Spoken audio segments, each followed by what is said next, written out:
Everyone needs a plan for their long-term care. According to the U.S. Department of Health and Human Services, an average of 70% of people 65 and older will need long-term care at some point in their lives. Many people choose long-term care insurance as part of their long-term care plan, but most don't.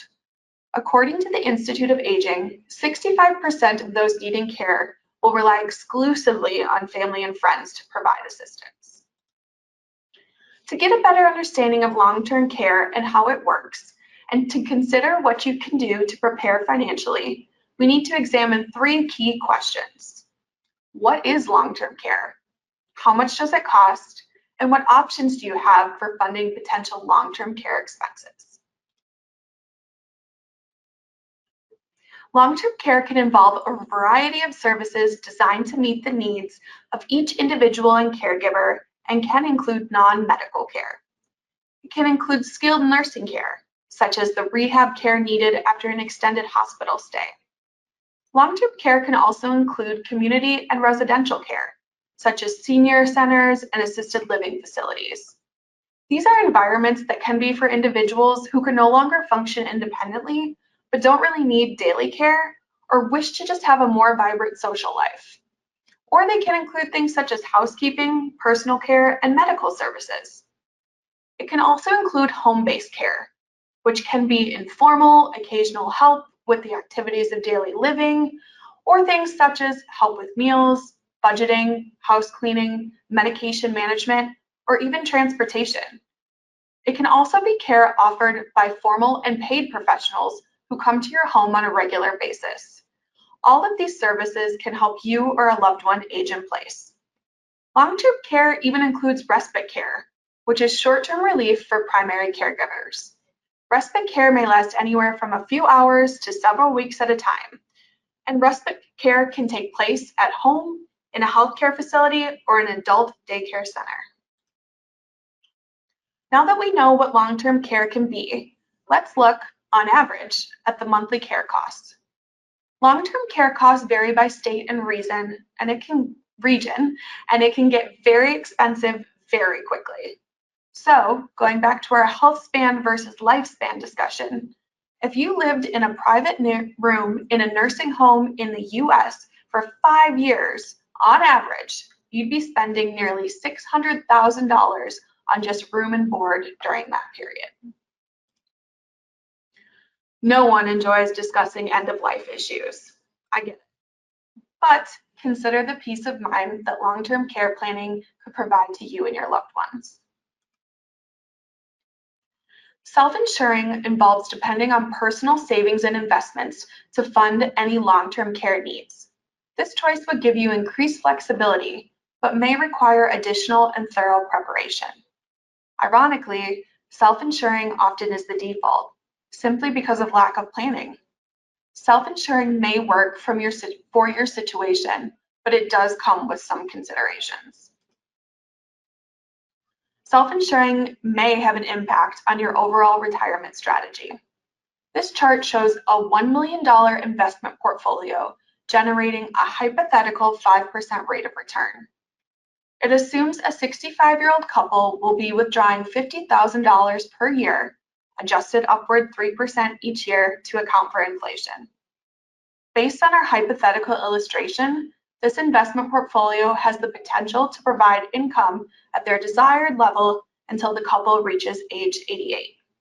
If, however, one spouse spends the first 5 years of their retirement in a nursing home with cost based on the historical averages, the portfolio's trajectory changes.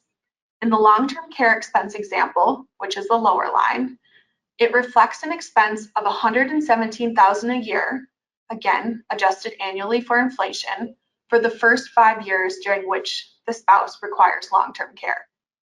As you can see, if they make no changes and income needs remain the same, the hypothetical portfolio would be exhausted by the time they reach age 80. One question that naturally arises is, what about Medicare? Does it help with long-term care services? Medicare may offer a partial solution to the long-term care needs, but it doesn't pay for long-term care needs that are deemed non-medical.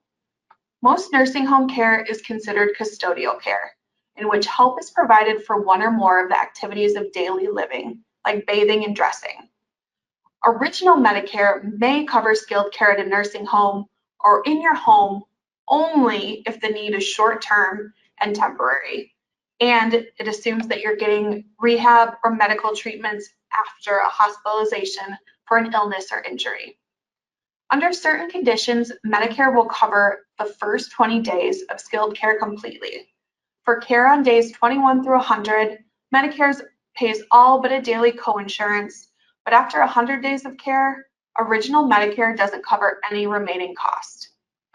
And if you meet this criteria, you would still need to begin the search to find a facility that accepts Medicare in your area and then meet all the other conditions that Medicare imposes for this type of coverage. Another choice is to transfer the financial risk of long-term care to an insurance company through the use of long-term care insurance policy. A long-term care policy can cover all levels of care, from skilled care to custodial care to in-home assistance, as well as protect your assets so they may continue to be used for charitable and legacy planning needs. Although an insurance policy would obviously require a premium, the premium cost could end up being a small percentage of the out-of-pocket expenses you would otherwise have to pay if you need to find yourself needing extended care. Also, you could consider utilizing your health savings account to pay your annual long-term care premiums. Some states, like Minnesota, offer tax credits for long-term care premiums paid, depending on income and age.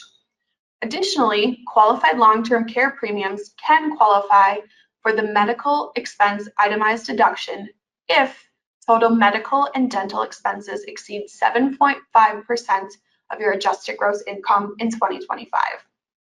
Once you start to approach age 50, you may want to consider long-term care insurance to potentially provide you with various care options available, as well as continuing to protect your assets. Once you reach your late 60s, the cost of obtaining long-term care policy may start to become prohibitive. There are a number of things to consider when it comes to the purchase of a long-term care insurance policy. A long-term care insurance policy can protect your assets, and it may allow you to reduce or avoid dipping into your portfolio to cover the cost of care, and again allows your funds to remain available for any legacy or charitable planning goals. In the event of long-term illness, long-term care insurance can provide an option to enable you to preserve your dignity. The policy could allow you to maintain your standard of living and your independence. As long-term care policies do have premiums, you need to make sure that you are comfortable with the cost of such premiums. It wouldn't make sense to pay premiums for a number of years only to let the policy lapse because of a strain on your budget in the future. Long-term care insurance can be complex, and policies offer a wide range of benefits for which they charge a wide range of premiums. It's critical to understand the nuances of the policy and/or to work with a professional who understands what to look for. You'll want to review and understand the limitations and features of the policy you're considering, such as a care threshold, maximum daily coverage, and lifetime benefit maximums. Ensure that you're taking a close look at the type of care covered in the policy. Long-term care policies can cover everything, but you need to understand exactly what is covered and what is not. Another feature to review is the waiting period parameters. Do you want your care to start right away when you become eligible, or wait a certain period of time? Many plans include a waiting, also called an elimination or deductible period, which is the amount of time before a long-term care policy will begin paying benefits, and it acts as sort of a deductible. You also may want to consider inflation protection. As we discussed, the cost of healthcare has been rising more rapidly than the general rate of inflation when looking at the Consumer Price Index. If you have decades between purchasing the policy and tapping its benefits, it may be important to you that your benefit keeps up with the rising costs of care. We recommend that you evaluate your options to pay for any extended care expenses you may experience.